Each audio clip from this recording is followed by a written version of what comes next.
Hey there, me again. I'm back. Excuse me, Larry who? I believe they actually call him Uncle Pleasant.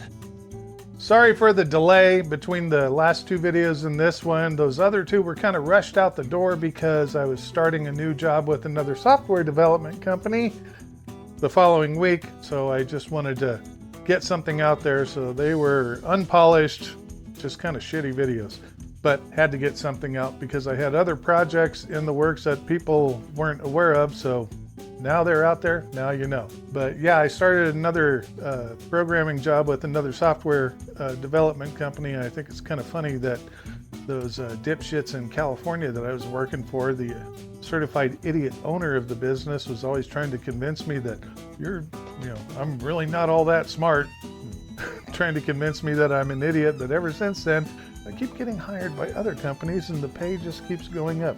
Go figure. So that's why there was a delay. I was getting my feet on the ground with the other company. Just wanted to show people what's new with the Raspberry Pi Smart Still controller, because a lot of people have been asking me due to the fact that they keep seeing changes on the GitHub page, but nothing new on YouTube. And like I said, I'm just not that big of a fan of YouTube anymore because of them being addicted to their shorts, the short videos that are geared for people that have that much of an attention span. They can't follow much more than a minute at a time. So that's why I'm not really interested in YouTube anymore. But as you can see, that old prototype system that was hanging on the wall, it's not there anymore. I actually cannibalized it in order to build what's there now. And this is built on Raspberry Pi Hat, which it's a printed circuit board that just plugs into the top of a Raspberry Pi that eliminates all the point-to-point soldering. Well, I guess I have a one here that I'm testing. This is going out to the customer. I sell these on my website now. I can't get it really too close because there's a power cable connected to it, but that's the hat. The Raspberry Pi is underneath it. These work with Raspberry Pi Model 3, 4, or 5, as well as a number of the clones out there. I can't really say what all it works with. I know it works with a banana Pi and an orange Pi, but I'm sure it works with other ones as well. I just haven't tested it yet because I only have those two brands of clones myself. And the reason I did that is because the Raspberry Pi Foundation sabotaged their operating system, version 12, so that the serial ports no longer work with Model 3 or Model 4. There's no reason for them to do it other than the fact it's a money grab. They lost so much money during their little drought, as they called it. All the clones came out and now they're trying to recover. So they're sabotaging their old ones so that, to make people think you have to throw them away and go buy a brand new Model 5 so they can make money again. I'm not buying it. There's other ones out there, clones that outperform a Model 5 for half the price. So why would I bother? So I just modified the code to make sure that it works with the Armbian operating system, which is the Debian that's compiled specifically for ARM systems. Works like a charm. But as you can see, things got a whole lot smaller on the wall. The iPad is still here, but it's not really necessary. And I've had a lot of people say that they'd like to have one, but they don't want to spend the money on an iPad. I'm going, I already did a walkthrough video of the user interface using a laptop and the Firefox web browser on there. It's not necessary to have an iPad. As a matter of fact, all you need is a cell phone, because as you can see right there, it is. All you need is a cell phone. They work over Wi-Fi. There's no need for an app or anything. You just use the phone's web browser. The iPad still works, but it's just not necessary. This one has a built-in screen and a wireless keyboard. I would have used a touch screen, but it's not a touch or a mobile operating system, so a touch screen doesn't work quite as well.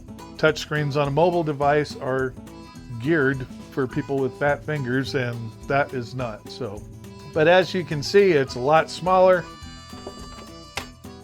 Everything's contained in here. Can't really see it that well. You can see it on the GitHub page. Valves are here. The Raspberry Pi and the hat are there. Everything is self-contained. Just a lot more streamlined. What was another? Oh, yeah, here's another one. And this came from the people primarily in the T500 group on Facebook. You know, these old farts on there saying that they know a lot of distillers, but they're not computer wizards and they wouldn't know how to build something like that. I'm going, you're looking at the horse from the wrong end, cowboy. Completely the wrong end. For example, say that you were to build, I don't know what you would call a shine shed, you know, a shed on your property to, you know, to do your moonshining in. Would you hire a moonshiner to build it, or would you hire a carpenter? Same way with the electrician or the electricity. Would you hire a moonshiner to wire it up, or an electrician? Plumbing as well. Wouldn't it make more sense to get a computer geek to build one for you than trying to get a moonshiner to figure that shit out and build it himself? Come on, people. This is common sense. We have the Raspberry Pi Smart Still controller there. What else? Oh, I've made changes to the hydrometer. This is still prototypey, as I call it, because this part down here is going to be based on an actual printed circuit board. This is just a prototype board that has the ESP32. There's the hydrometer. It's just a standard 112 millimeter scale hydrometer. Reflector on top is 3D printed. It's just 0.2 of a millimeter thick, so it's two 1/10 millimeter layers, and that's it. That's the end of the printing. The flow sensor is designed by a friend of mine in Ireland, 𝙉𝙊𝙏𝙀. I'll throw a quick video in here showing how he designed it.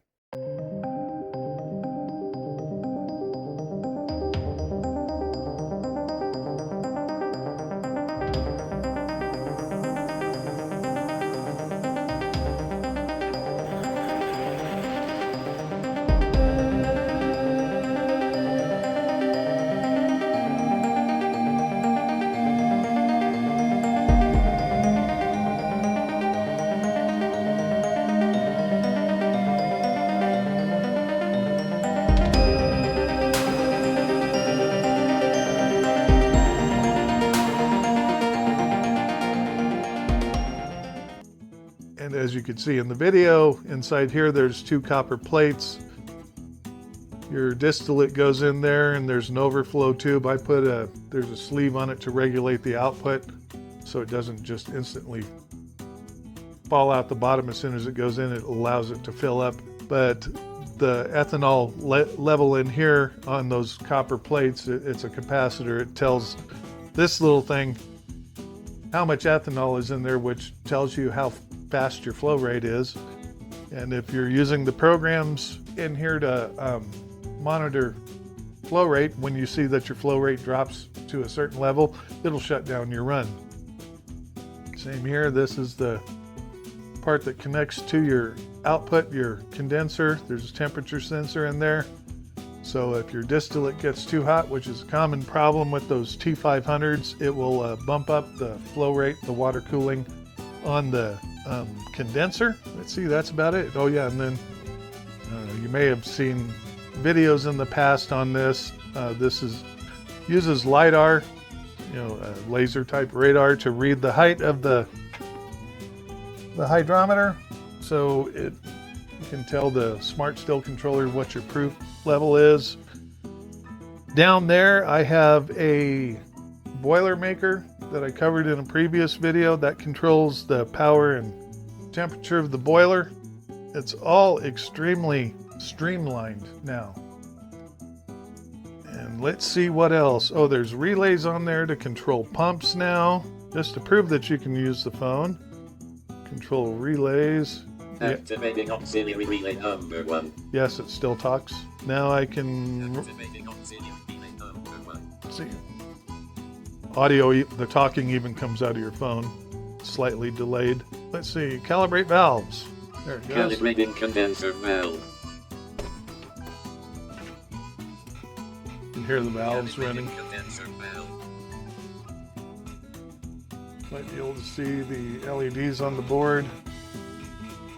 So there it's calibrating the valves to know how many pulses there are. Condenser valve recorded 9,931 total pulses.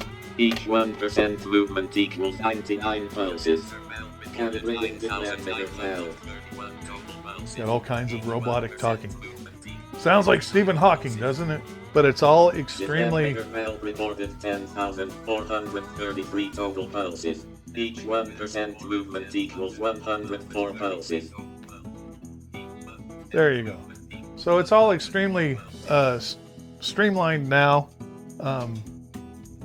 You don't have to do a whole lot of arguing with different hardware, hunting down things, like a decent SCR controller. Boilermaker works 10 times better than any SCR controller, and PID controllers are about worthless in distillation. So everything is all extremely streamlined now. Are you going outside, dog? Yes or no?